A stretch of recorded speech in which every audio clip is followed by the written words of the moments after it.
Bolalarning tez-tez kasallanishi normal holatmi yoki xavfli? Qisqa faktlar sahifasi orqali ma'lumotlar bilan tanishtirib o'tamiz.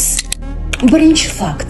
Jahon Sog'liqni saqlash tashkiloti ma'lumotlariga ko'ra, bolalar orasida eng ko'p uchraydigan kasalliklar o'tkir respirator infeksiyalar, ORV hisoblanadi. Ular dunyo bo'yicha eng ko'p tarqalgan infeksiyalar qatoriga kiradi. Ikkinchi fakt.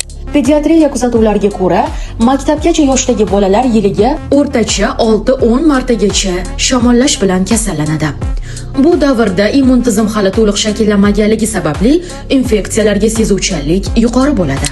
Uchinchi fakt. Ko'p hollarda ORV yengil kechadi. Burun oqishi, yo'tal va qisqa muddatli isitma bilan o'tadi.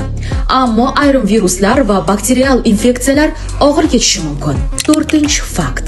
Jahon Sog'liqni saqlash tashkiloti ta'kidlaydiki, pnevmoniya, qizamiq, ko'k yo'tal va meningit kabi kasalliklar bolalarda og'ir asoratlar keltirib chiqarishi mumkin. Shu sababli emlash bolalarni aynan og'ir va xavfli kasalliklardan himoya qiladigan eng muhim profilaktik choradir.